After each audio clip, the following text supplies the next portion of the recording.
நம்ம சமோசா எப்படி செய்கிறதுன்னு பார்க்க போகிறோம். நான் Sivakami. Welcome to Siva's kitchen. முதல்ல இந்த சமோசாவோட ஃபில்லிங் செஞ்சுக்கலாம். சட்டி வச்சுருக்கேன் பாருங்கள். அதில் எண்ணெய் குறவாக தான் ஊற்றிருக்கேன். இது பெருஞ்சீரகம், சோம்பு இது போட்டுக்கலாம்.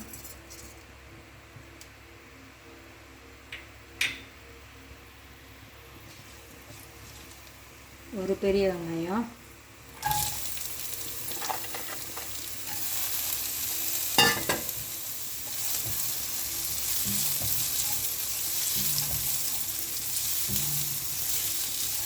வதங்கிட்டோம்.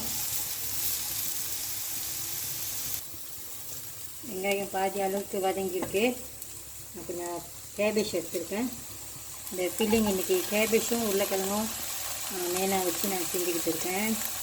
முதல்ல இந்த கேபேஜ் வேக வச்சுக்கலாம். கேபேஜில் தண்ணி விடும். முதல்ல தண்ணியாக வேக வச்சுக்கோங்க. நல்லா ட்ரை ஆகிட்டோன்னா அப்புறம் அந்த உருளைக்கிழங்க சேர்த்துக்கலாம். கேபேஜ் ஓரளவுக்கு வதங்கிட்டு பாருங்கள். நான் ரொம்ப கொலன்னு வேக வைக்கல. இதில் உருளைக்கிழங்கு சேர்த்துக்கலாம். உருளைக்கிழங்கு எடுத்து அவிச்சிட்டு கொஞ்சம் அதில் லேசாக உப்பு போட்டிருந்தேன். அவிச்சிட்டு இந்த மாதிரி மேஷ் பண்ணி வச்சுருக்கேன் பாருங்கள். போட்டுக்கலாம்.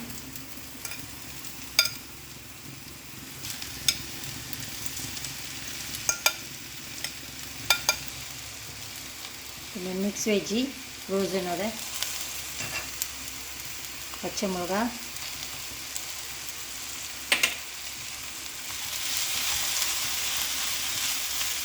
கொஞ்சம் உப்பு சேர்த்துக்கலாம்.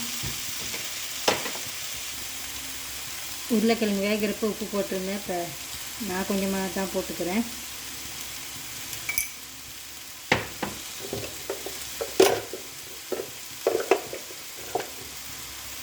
மீன் கறித்தூள்,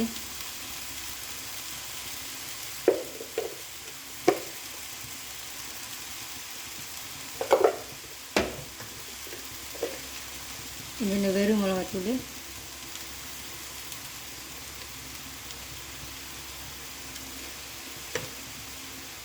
மல்லி இலை, புதினா இலை,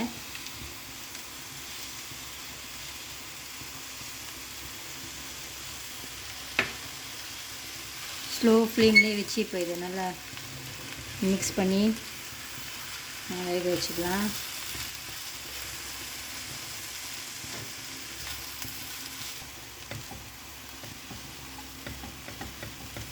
இது நான்ஸ்டிக் வச்சுருந்திங்கன்னா அதில் செஞ்சுக்குங்க இந்த ஃபீலிங்கு. ஏன்னா இதில் நம்ம தண்ணி ஊற்றலை, எண்ணெயும் குறவாக இருக்கணும். ஸ்மால் ஃப்ளேம் வச்சு நல்லா இதை மிக்ஸ் பண்ணி விட்டுருங்க. அந்த மிளகாத்தூள் பச்சை வாசம்லாம் போகணும். கொஞ்ச நேரம் இருக்கட்டும். இது உரைக்கல. நான் கொஞ்சம் பிளாக் பெப்பர் போட்டுக்கிறேன். கொஞ்சம் ஒயிட் பெப்பரும் சேர்த்துக்கிறேன்.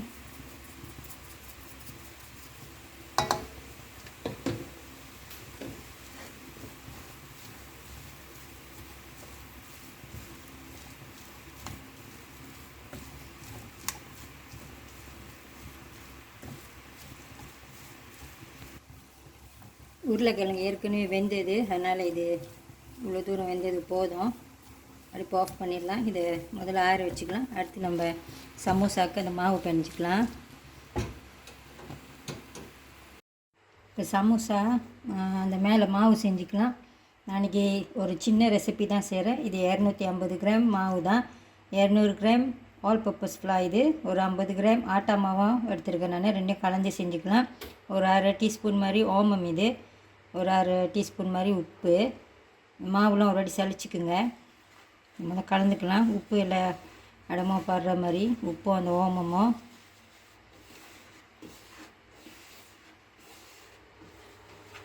பிகினர்ஸ் இருந்தீங்கன்னா ஸ்மால் ரெசிபி செஞ்சு பார்த்திங்கன்னா உங்களுக்கு கொஞ்சம் ஈஸியாக இருக்கும்.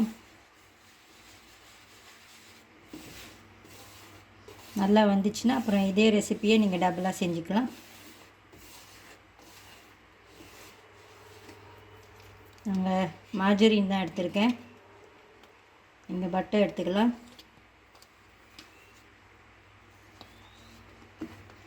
இதையும் கலந்து விட்ருங்க. நல்லா கலந்து விட்டுட்டு அப்புறமா தண்ணி ஊற்றி வஞ்சிக்கலாம்.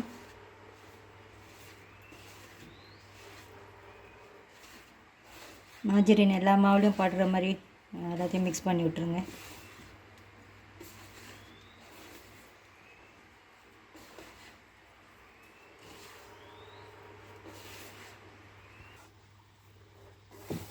நல்லா மிக்ஸ் ஆகிடுச்சு பாருங்கள். இப்போ இதில் தண்ணி கலந்து மாவை பிணைஞ்சிக்கலாம்.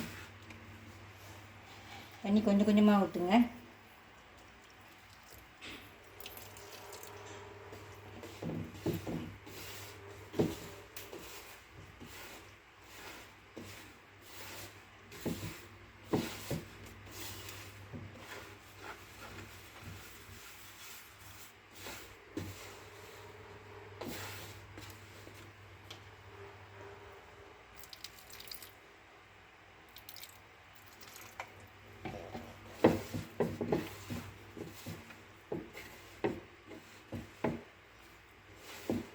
நல்லா பிணைஞ்சிக்குங்க. இப்போ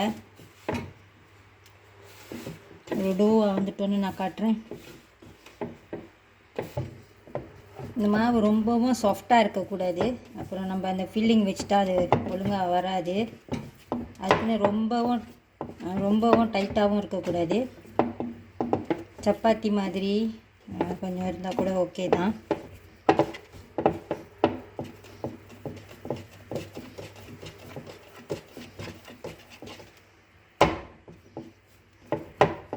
இது கொஞ்சம் நேரம் அப்படியே விட்டுருங்க. ஒரு 1/2 மணி நேரம் அப்படியே இருக்கட்டும்.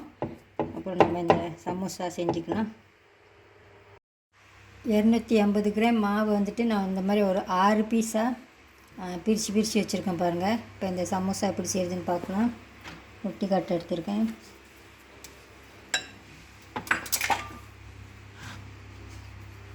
நல்லா சப்பாத்தி மாதிரி நல்லா செஞ்சுக்குங்க. நல்லா மெலிசாக செஞ்சுக்குங்க.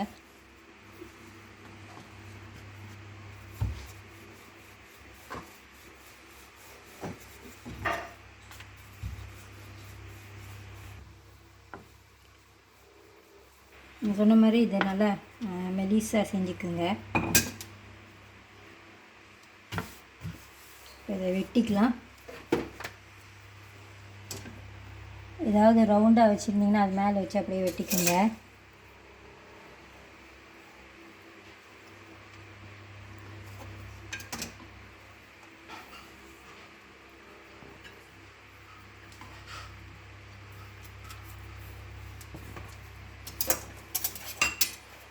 இப்போ இதை பாதியாக வெட்டிக்கலாம்.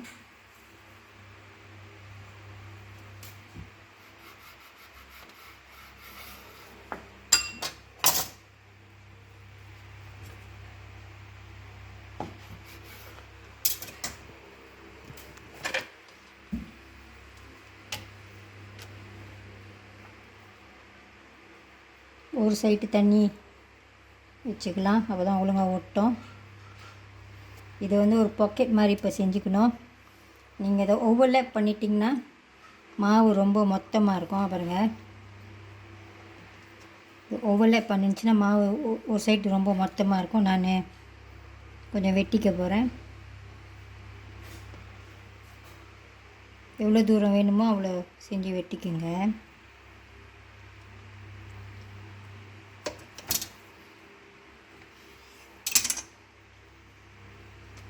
ஓகே, இப்போ இந்த பாக்கெட் செஞ்சுக்கலாம். எல்லா ஏஜஸ்லையும் கொஞ்சம் தண்ணி வச்சுக்கோங்க, அப்போ தான் ஒழுங்காக ஒட்டும்.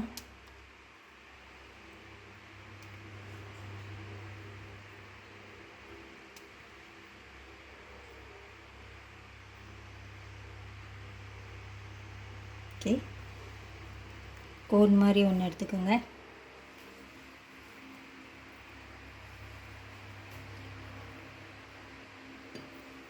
ஃபில்லிங்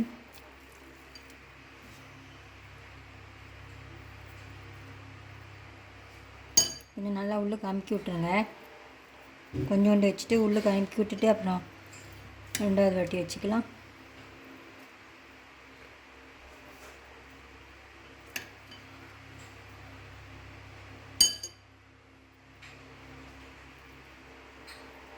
இதை இப்போ மூடிக்கலாம்.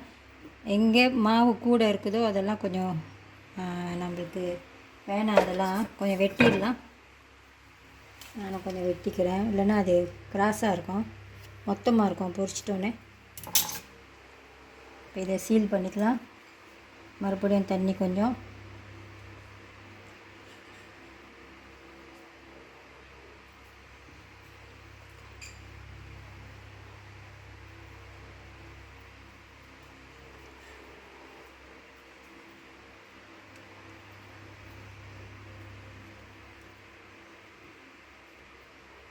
இந்த சைட்லாம் நல்லா ஒட்டியிருக்குதான்னு பார்த்துக்கோங்க, இல்லைன்னா அப்புறம் எண்ணெயில் போட்டோன்னா எல்லாம் பிரிஞ்சிரும்.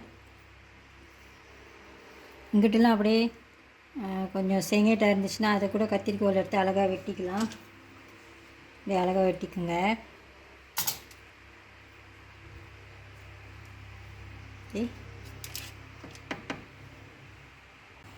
நான் ஏற்கனவே கொஞ்சம் பொரிச்சு வச்சுருக்கேன் பாருங்கள். இதெல்லாம் பொரிச்சிக்கலாம். எண்ணெய் நல்லா சூடாக இருக்கணும்.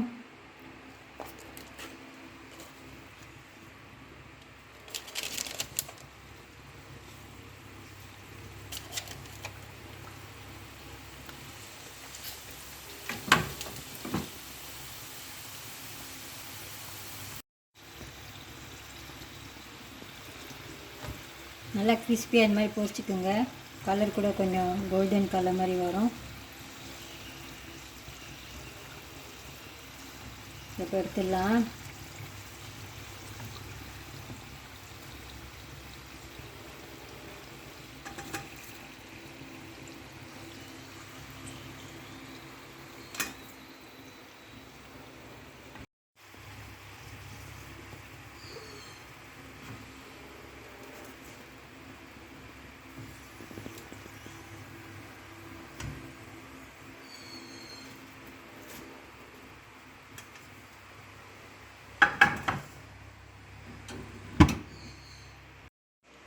இன்றைக்கி நான் ஈஸி வெர்ஷன் சமோசா செஞ்சுருக்கேன். நிறைய பேர் இந்த சமோசா செய்கிறப்ப அந்த மாவு வந்துட்டு மேலே அந்த மாவு செஞ்சுட்டு தோசைக்கல்லில் போட்டு அதை லைட்டாக கொஞ்சம் சூடாக்கிட்டு எடுத்து வச்சுக்குவாங்க. அப்புறம் ஃபில்லிங் கொஞ்சம் லேட்டாக செஞ்சுட்டு அந்த ஃபில்லிங் அதுக்கப்புறம் அது உள்ளுக்கு வச்சு அப்புறமா பொரிச்சிக்குவாங்க. நான் வந்து கொஞ்சம் குயிக் வெர்ஷனாக செஞ்சுருக்கேன். மாவு அப்போவே பிணைஞ்சி அப்போவே இந்த சமோசா நான் செஞ்சுருக்கேன். இந்த சவுண்டில் உங்களுக்கு தெரியும் அது கிறிஸ்பியாக இருக்குது அப்படின்னு.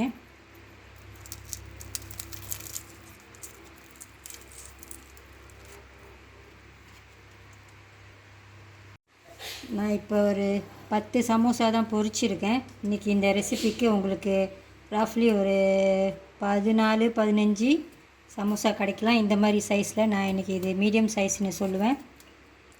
எல்லோரும் சொல்லுவாங்க சமோசா செய்கிறப்ப மேலே வந்துட்டு இந்த மாதிரி பபிள்ஸ்லாம் வந்துச்சுனாக்கா அந்த மாதிரி வரக்கூடாது அப்படின்னு சொல்லுவாங்க. ஏன்னா எனக்கு வந்துட்டு அப்படி வந்தால் தான் எனக்கு பிடிக்கும். அப்போ தான் கிறிஸ்பியாக நல்லாயிருக்கும்.